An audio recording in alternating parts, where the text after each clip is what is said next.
우리는 뭐 때문에 근심해요?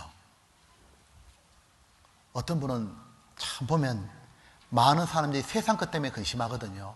세상 게 없어가지고 무엇이 안 돼가지고 그것으로 근심하는데, 진짜 많은 사람이 하나님과 점점 멀어지고 있고 신앙이 형식적이고 기계적으로 바뀌고 외식으로 바뀌는데, 그걸 정말 근심해야 되는데, 가장 큰 부도는 돈의 부도, 건강의 부도가 아니고 영혼이 부도나는 거예요. 하나님과 관계가 멀어지면 다 끝나는 거예요. 모든 축복의 근원이 하나님이기 때문에 복을 멀리하고는 어떤 인생이 되겠냐고. 무슨 일이 있어도 하나님과 관계가 회복돼야 되거든요. 다윗이 범죄하고 난 다음에도 왜 회복됐겠습니까? 사울은 범죄하고 왜 회복이 안 되는 거예요? 회복하자는 마음이 달라요. 다윗은 정말 하나님과 관계를 너무너무 회복하고 싶었기 때문에, 다윗은 하나님과 관계가 회복될 수만 있다면 모든 걸 잃어도 좋다고 생각했던 거예요. 그러니까 하나님이 다윗을 다시 받아주시고 이뻐하시는 겁니다. 사울은 하나님과 회복을 꿈꿨던 게 아니죠. 자기 죄가, 자기의 잘못이 이스라엘 백성에 들키지 않기만 바랬던 거예요. 그래서 사무엘 선지자에게 나의 잘못을 사람들에게 말하지 말아달라고. 사람들에게 감춰진들 뭔 소용이냐고. 하나님께 못 돌아가는데, 다윗은 하나님께 돌아가기를 너무 원했잖아요. 보면 이런 마음이 있으니까 하나님이 다윗을 축복하는 거예요. 다윗은 소원이 뭐냐면 하나님과 다시 친밀한 관계가 있기를 너무 바라는 거예요. 그 마음이 있기 때문에 하나님이 축복 안 할 수가 없는 거예요. 내가 이세 아들 다윗을 만나니 내 마음에 합한 자라. 왜? 하나님 앞에 머리 쪼아리고 하나님을 너무너무 갈망하거든요. 하나님과 올바른 관계 속에 너무너무 살고 싶어 하거든요. 하나님과 친밀하게 가까이 너무 있고 싶어하는 그 마음이 하나님의 마음에 들어온 거예요. 그것이 바로 정직하고 진실한 마음입니다. 보면 주님과 가까워지는 그 사람은 능력 있는 그리스도인으로 바뀌는 거예요. 신명기에 이런 말씀 보셨습니까? 내 문빗장은 철과 노시 될 것이요 네 사는 날을 따라서 능력이 있으리로다. 신앙이 튼튼해지고, 그리고 우리의 삶을 통해서 하나님의 역사가 나타나는 비결이 뭐예요? 하나님을 가까이 하는 거예요. 네 사는 날을 따라서 능력이 있도다.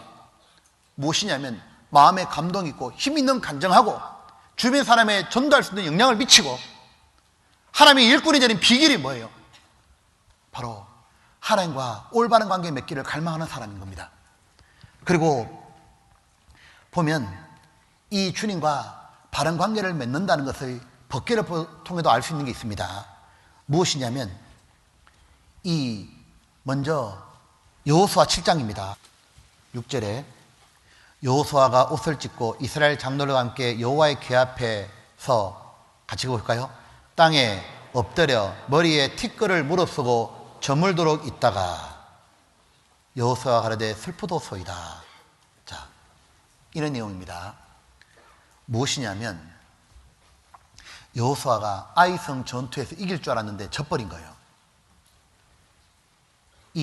지고 난 다음에 여호수아는 어디 갔냐 하면 하나님의 궤 앞에 가서 무릎을 꿇고 엎드렸습니다. 울며 기도했습니다. 하나님이 슬픕니다. 왜 우리에게 피하게 하셨나이까? 보면 여호수아는 그 엘리의 두 아들, 그 시대 사람하고 다른 게 있죠. 무엇이냐면 그들은 전쟁의 전 이유를 자기들에게 찾는 게 아니고 법궤만 가져왔잖아요. 그런데 여호수아는 자기가 뭘 잘못했는지 하나님 앞에 알게 해달라고 궤 앞에 엎드렸습니다. 이것은 너무너무 중요한 거예요. 뭐냐면 하나님과 바른 관계로 회복되는 첫 번째 비결이 뭐냐면 하나님 앞에 무릎을 꿇는 겁니다. 반성하는 모습인 겁니다. 사울하고 다윗 있잖아요. 둘 다 범죄했잖아요. 근데 둘의 차이 중에 하나가 뭐가 있냐면 사울은요 죄를 짓고 난 다음에 후회하잖아요. 다윗을 죽이려 하다가 다윗이 자기 살려주면 아들아 내가 잘못했다고, 내가 후회스럽다고. 근데 사울은 똑같은 행동을 또 반복해요. 똑같은 죄를 또 지어요. 나중에는 신재판 여인 찾아가가지고 좀 사무엘 불러달라고. 그런 초라한 모습을 보이잖아요. 결국 망하잖아요. 근데 다윗은 똑같은 죄를 지었잖아요.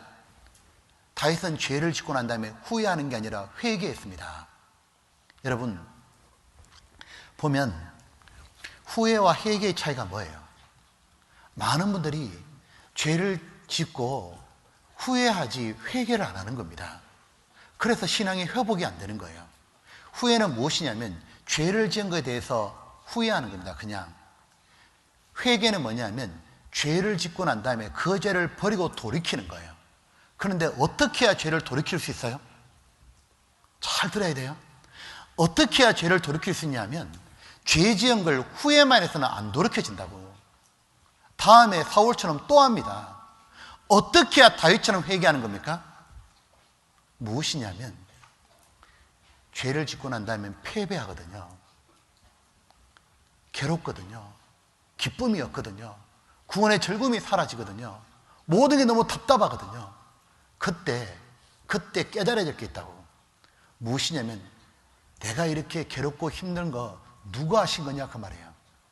하나님이 그렇게 하신 거예요. 하나님이.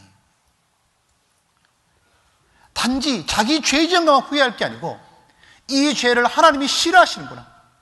내가 이렇게 사랑을 하나님이 기뻐하지 않는구나. 그래서 하나님이 내 마음을 괴롭게 하고 하나님이 나를 힘들게 하고 주변 상황을 어렵게 하신 거구나. 하나님이 이렇게 하시는 거구나. 그걸 아는 사람은 하나님께로 나아가는 거예요. 하나님이 내 인생에 이렇게 앞을 가로막는 산들을 주시고 환난의 바람을 불게 하시고 나를 어둡게 하고 낮추는 일을 하시는구나.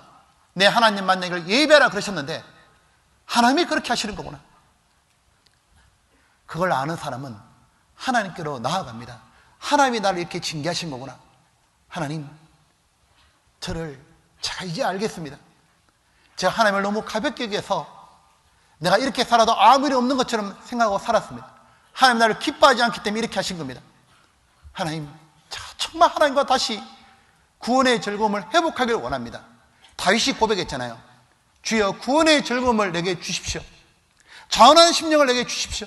그러면 제가 죄인들에게 주의 도를 전하겠나이다. 자기 입과 귀를 다치게 한 분, 자기 뼈를 무너지게 한 분이 하나님을 알았던 거예요. 여러분 보면 반대로 여호와를 경외하고 악을 미워하잖아요.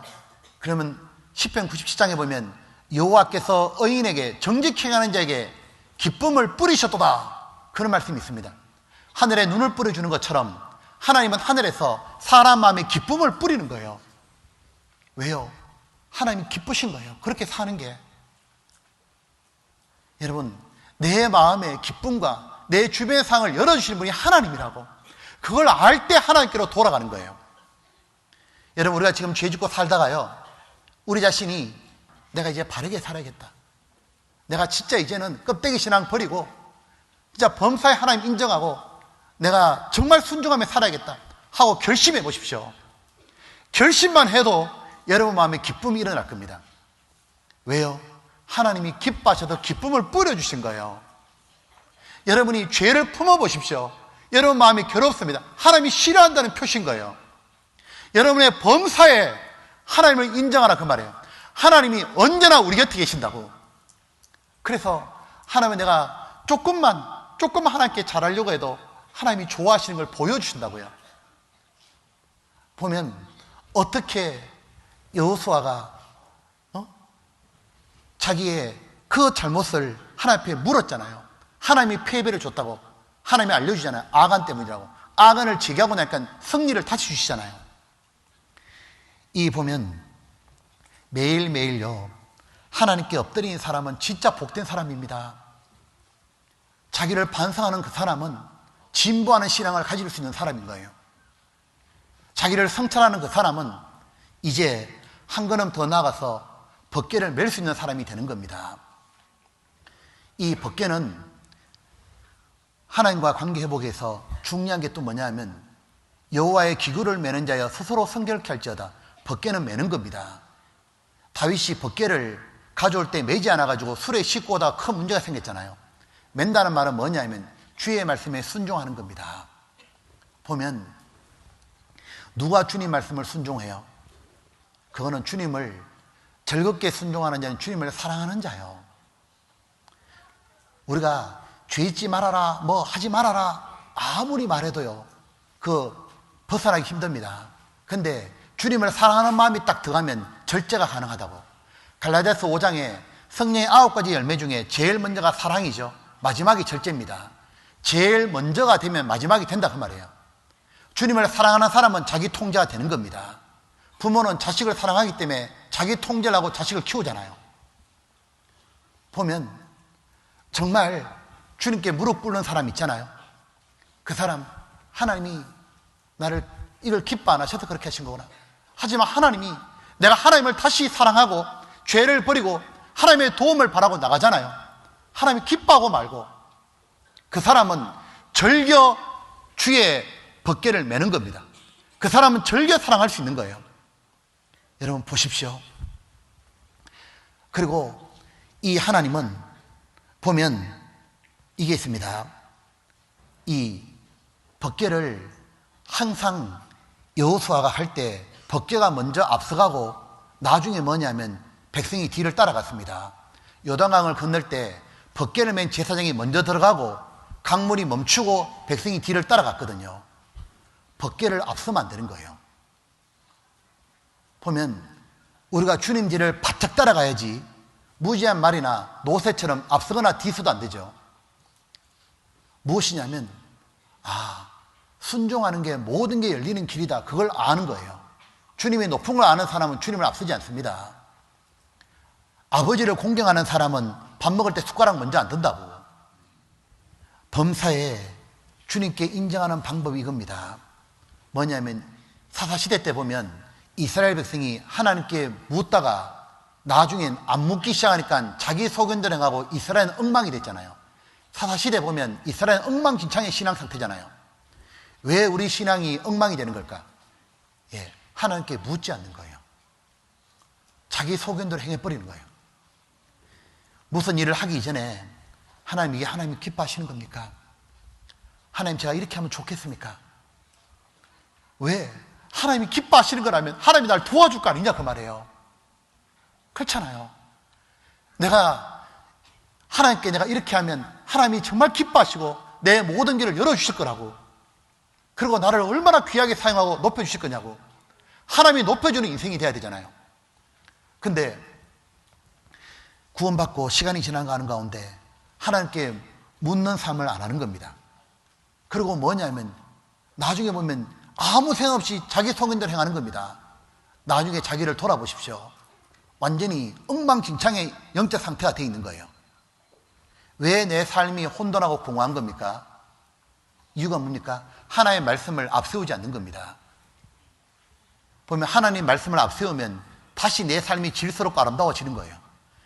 여기 보면 하나님이 앞세우고 하나님께 묻는 사람은 어려워져도 용기를 얻게 됩니다. 다윗이 용기를 얻었잖아요. 이거 보셔요. 하나님은 내 인생의 시작입니다. 내 구원을 새롭게 시작하신 분이고 새 삶을 살게 한 분입니다. 새 날을 주시는 분도 하나님이거든요. 이런 게 정말 필요합니다. 주님께 범사에 물어야 되지만 범사에 묻는 삶이 되기 위해서 제일 먼저 돼야 될 게 있습니다. 뭐냐면 하루의 시작을 주님과 함께 시작하는 겁니다. 예수님이 하나님께 먼저 묻고 하루를 시작했잖아요. 예수님은 이 바쁜 하루 스케줄 중에도 새벽 미명에 한적한 곳으로 일어나 나아가사, 하나님은, 예수님은 신앙생활 어떻게 해야 되는지 보여줬잖아요. 아무도 없는 곳에, 한적한 곳에, 아무도 자기를 방해하지 않는 그 시간에 하나님과 기도했잖아요. 하나님 앞에 내가 제일 먼저 해야 될 게 뭐예요? 행동할 때도 하나님 이게 맞습니까? 하나님 기뻐하시겠습니까? 물어봐야 되지만 그 이전에 하루아침에도 일어나면 제일 먼저 할 게 뭡니까? 하나님께 무릎 꿇고 하나님께 기도하고, 하나님 일어나게 해주셔서 감사합니다. 그리고 제일 먼저 하나님과 만나는 겁니다. 한정한 곳에 가서 하나님의 말씀으로 음성을 듣는 겁니다. 하나님, 제게 하시고 싶은 말씀 해달라고. 그리고 자기가 하나님께 하고 싶어하는 말이 기도잖아요. 그러는 가운데 하나님께 묻는 삶이 시작되는 겁니다. 한 가지 꼭 기억해야 될 게 있습니다. 무엇이냐면 이 하나님께 무릎을 꿇고 주님의 말씀을 순종하고 하나님께 여쭙는 삶은 단번에 되는 게 아니에요. 신앙생활은 한 번에 회복되는 게 아니에요. 왜냐하면 이가봇도 한 번에 된 게 아닙니다. 서서히 무너졌거든요. 하나님을 멸시하는 게 서서히 와가지고 완전히 무시했거든요. 그것처럼 하나님과 신앙의 회복도 아주 중요한 부분이 이 부분입니다. 단번에 되는 게 아니에요. 많은 분들이 한 번에 자기 신앙이 회복되는 줄 아는데 아닙니다. 경건은 연습하라고 되어 있는 거예요. 어떻게 하냐면 적어도 자기가 하나님 앞에 하루에 아침에 일어나가지고 하나님을 먼저 찾고 하나님께 먼저 여쭙고 하나님 이게 맞습니까? 옳습니까? 여쭤보고 그리고 내가 이렇게 하면 하나님이 기뻐하시고 나를 도와주실 거라. 하나님을 의지하고 주님의 계를 메고 그리고 저녁에 자기가 잘못했는지 바르겠는지 하나님께 반성하는 무릎 꿇는 삶을 사는 것, 이것은 적어도 말입니다. 적어도 한 달 동안 반복하든지 계속 반복하는 가운데 인격으로 바뀌는 거예요. 이것이 단번에 될 거라고 생각하니까 신앙의 진보가 안 되는 겁니다. 왜 신앙의 진보가 쭉 안 되느냐 하면 이가봇도 보시라고 한 번에 내가 하나님 떠난 게 아니거든요. 단번에 하나님께 돌아올 수 있는 게 아닙니다. 마음을 딱 결심하고 내가 경건이 연습이 돼가지고 경건은 범사에 유익하니 금생과 내생의 약속이기 때문에 훈련하는 겁니다.